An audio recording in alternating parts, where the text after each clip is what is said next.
fatiguée. Comment on peut expliquer ça? Il dit...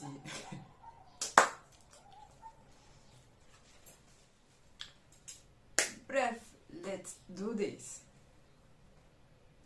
Donc, j'espère que vous allez bien. Moi, je vais super bien. Alors, comme convenu, comme je vous expliquais déjà sur Diamond Essence Hair, je vous ai expliqué ma chute de cheveux, tout ça, tout ça, tout ça. Comme convenu, je vous avais dit que j'allais énormément parler de tout ce qui est fibrome, de tout ce qui est la cause des fibromes, la cause, la source des fibromes dans une vidéo. Donc, j'entends par, comment dire, pas que fibrome, tout ce qui est désordre féminin, en parenthèse, au niveau de l'utérus, c'est-à-dire tout ce qui est, excusez-moi, 2 secondes.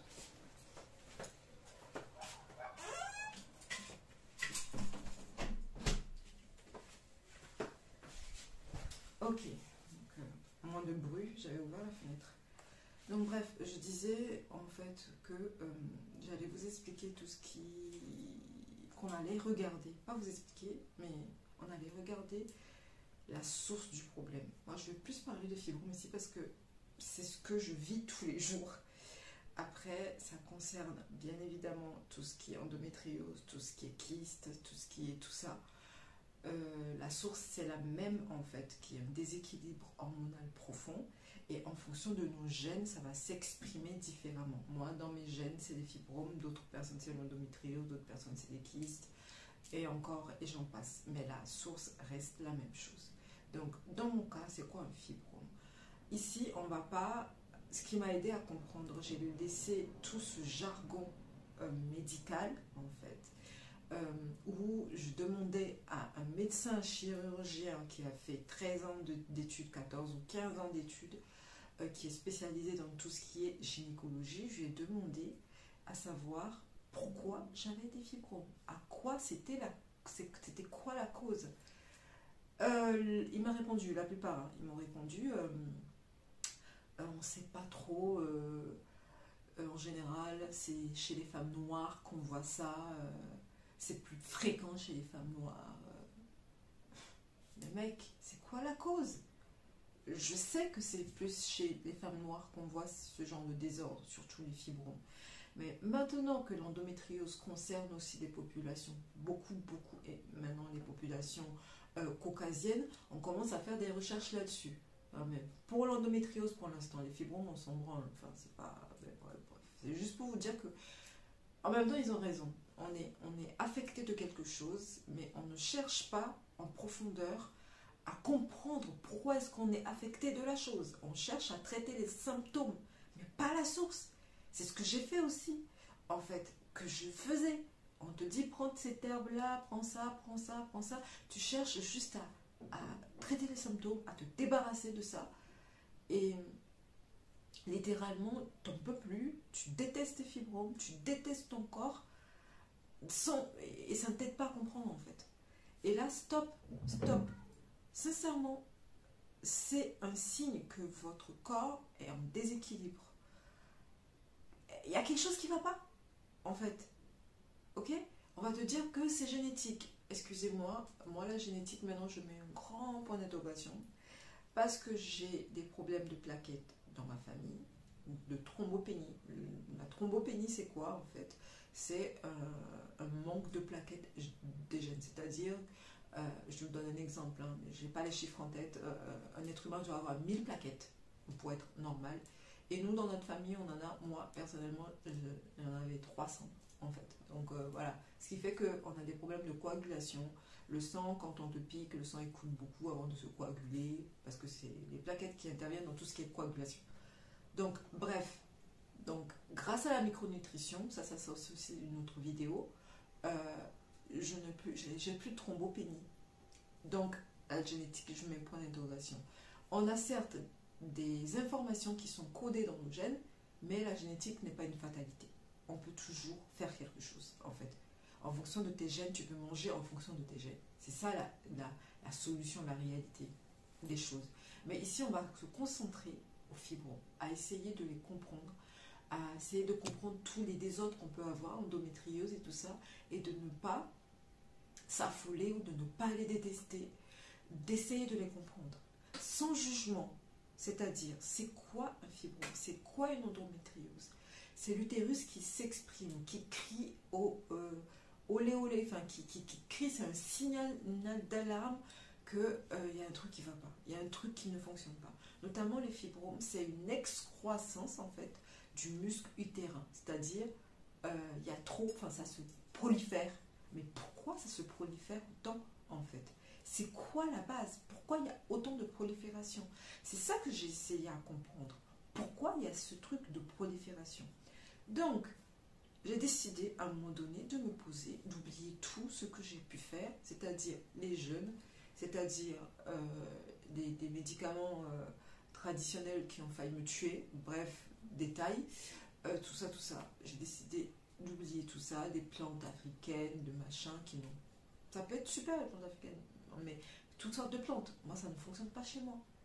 Ça ne marche pas, ça peut marcher sur d'autres personnes, moi, ça ne fonctionne pas chez moi. Donc j'ai décidé d'arrêter tout ça et de me centrer, d'essayer de comprendre réellement la chose, sans jugement. Et j'ai décidé de faire des analyses, des tests sanguins. Et d'ailleurs encore, pour avoir ces tests sanguins, c'était compliqué. Mon médecin traitant, il a dit, oui, mais je vous avais prescrit la dernière fois, il y a à peine 2 semaines, un test sanguin, pourquoi vous en voulez un autre? J'ai dû mentir, j'ai dû dire en fait que je les ai paumés pour qu'ils me prescrivent un autre truc. J'ai pas eu envie de lui expliquer que je suis en train de comprendre, d'essayer de comprendre quelque chose par moi-même. Et j'ai besoin de ces analyses sanguines. Après, j'ai eu ma piste. Merci la Taïna qui m'a aidé à avoir ces analyses sanguines après. Merci infiniment. Si tu passes par là, je ne vais pas dire ton nom, mais si tu passes par là, merci infiniment.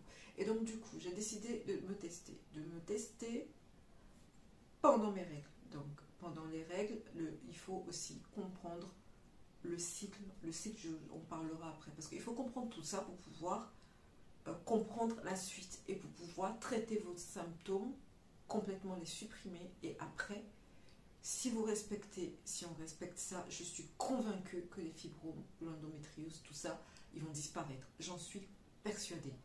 Donc, j'en suis pas là, mais déjà, j'ai plus de symptômes. Donc, c'est déjà un bon début. Qu'est-ce que je disais? Oui, j'ai décidé de me tester pendant mes règles, pendant l'ovulation et après l'ovulation pour voir où est-ce que ça coque. J'ai réussi à faire 2 tests, c'est-à-dire avant l'ovulation, pendant mes règles, je vous montrerai après, pendant mes règles, mon taux d'oestrogène et mon taux de progestérone et tout le reste, tout ce qui est hormonal et tout, voir où est-ce que j'en suis, faire un bilan sanguin généralisé, classique. Donc, au niveau, pendant mes règles, j'avais remarqué que j'étais quand même au-dessus des oestrogènes. La progestérone, ça allait, mais les oestrogènes, j'étais vraiment légèrement au-dessus. Ok.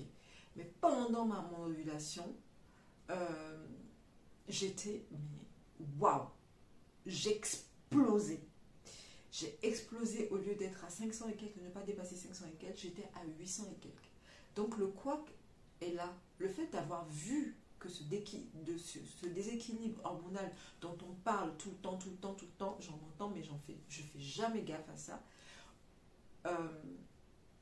Le fait de l'avoir vu, en fait, a fait que j'ai réalisé que c'était la source du problème. J'en ai pris conscience et j'ai commencé à me documenter là-dessus. D'accord? Donc, tout cela pour vous expliquer, en fait, que les fibromes, l'endométriose, tout ce qui est désordre, en fait, féminin, est avant toute chose, excusez-moi, un déséquilibre hormonal. Et essayez, en tout cas, faites le test, faites vos bilans sanguins pendant toute votre période, c'est-à-dire pendant vos règles, pendant l'ovulation et juste avant vos règles, pour voir où est-ce que vous avez le déséquilibre en fait.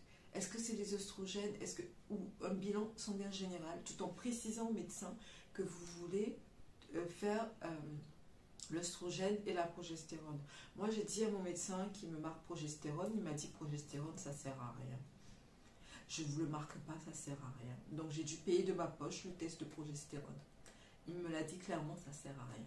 Bref, je vous passe les détails.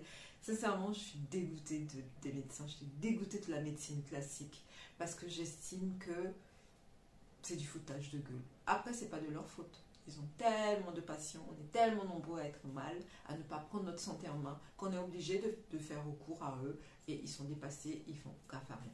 Donc, cette vidéo est vraiment pour vous faire réaliser ça. Faites déjà, commencez par faire vos bilans sanguins, voir où est-ce qu'il y a le couac au niveau hormonal. Et en fonction de ça, vous allez agir, en fait. Et pour cela, déjà, pour les prochaines vidéos à venir, je vous conseille vivement ce livre-là. Ok. Je mettrai le lien en barre d'infos. Je l'ai acheté sur Amazon, donc 28 jours en pleine forme. L'équilibre hormonal dans votre assiette. Donc tout va se passer dans notre assiette, bien évidemment, côté alimentation. C'est la base. C'est la base. Je vous assure, c'est la base. Il ne faut pas chercher midi à 14 heures. Vous avez beau jeûner comme moi. Vous avez beau faire ce que vous voulez faire. Si vous ne corrigez pas votre alimentation radicalement, vous n'allez tirer aucun bénéfice. Vous allez empirer votre cas. Donc, avant de jeûner même, équilibrez votre alimentation côté hormonal. Complètement. Quand vous équilibrez le côté hormonal, tout le reste va suivre en fait. Votre corps va suivre. Quand vous allez jeûner, que votre corps va se détoxifier, va essayer de traiter tous les déchets et tout, eh ben, quand vous allez reprendre votre alimentation, vous allez reprendre correctement votre alimentation en fait. Vous n'allez pas mettre n'importe quoi dans votre corps pour au final l'intoxiquer encore plus quoi en fait. Donc il y a pas mal de choses que j'ai notées là-dedans. Ça parle énormément de déséquilibre hormonal, ça parle des hormones. Les hormones c'est quoi? Je ne vais pas vous spolier, mais déjà, comment savoir déjà que vous souffrez de déséquilibre hormonal? Déjà, quand vous avez des fibromes, des kystes, et tout ça, c'est sûr. Ne cherchez pas à comprendre. Pour les personnes qui n'ont pas de fibromes, les gènes ne s'expriment pas de cette façon, voici quelques symptômes, quelques-uns des principaux symptômes que vous pourrez constater si ces hormones sont en déséquilibre. Donc les hormones, c'est pas que les oestrogènes, il y en a d'autres, plein d'hormones. Ok, la mélatonine, il y a plein de trucs en fait. C'est pour ça qu'il faut absolument lire ce livre-là. Je trouve que c'est assez simple à comprendre, c'est le b.a.-ba, c'est pas non plus le jargon médical, voilà. Donc voici quelques symptômes des principaux symptômes du syndrome prémenstruel. Donc si vous êtes irrité, avant vos règles, vous n'en pouvez plus, vous pétez, ça c'est un signe, c'est pas normal, ok. Comme les douleurs ou une sensation de la poitrine, de l'acné, des maux de tête, des ballonnements, une irritabilité, un état dépressif, c'est ce que j'avais littéralement. C'est pour ça que je ne comprenais pas, je me disais mais c'est pas possible. J'avais des hauts et des bas comme ça, en m'observant, c'était juste avant mes règles, une semaine avant mes règles, j'avais tous ces symptômes-là. Des cycles plus courts et des règles plus abondantes, douloureuses, plus fréquentes ou plus longues, ou des cycles irréguliers et des règles moins abondantes, plus courtes ou absentes, un manque de libido ou des rapports sexuels douloureux, une fatigue, des pertes de mémoire, une perte de cheveux inexpliquée, une sécheresse des cheveux et de la peau, d'accord, une température corporelle basse, vous avez toujours froid, c'est mon cas. Ces symptômes sont le plus souvent liés à la hypothyroïdie. Des maladies diagnostiquées comme l'aménorrhée, l'adénomiose, l'endométriose, la maladie de Basse-Dow, ça je ne connais pas, il faut que je me renseigne, ou la thyroïde de l'Hashimoto, l'infertilité, le syndrome des ovaires polykystiques, le trouble dysphorique prémenstruel, le syndrome prémenstruel et des fibromes utérins. Donc voilà, tout ça. Déjà, quand vous commencez à voir tout ça, ça veut dire qu'il y a un truc, il y a un couac. Donc voilà. Donc dans la prochaine vidéo, on va parler des solutions. On va parler des solutions. Qu'est-ce qu'on peut faire, en tout cas, pour pouvoir soulager nos symptômes. Je vais vous parler beaucoup de nutrition, je vais vous parler d'alimentation, je vais vous donner des recettes, des tips. Quoi faire déjà pour d'abord rééquilibrer son système hormonal, rééquilibrer son alimentation, avoir une alimentation adaptée. Je vais te donner quelques pistes avant de jeûner, si vous avez envie de jeûner. Et comment jeûner, ça c'est important. Vous n'avez pas jeûner comme n'importe qui, ne plus rien manger du tout. Comment jeûner, à quel moment jeûner, à quel moment de votre cycle jeûner, ça on en parlera dans la prochaine vidéo. Sur ce, j'espère que ça a été quand même instructif. N'hésitez pas à me poser des questions au thème. À très bientôt.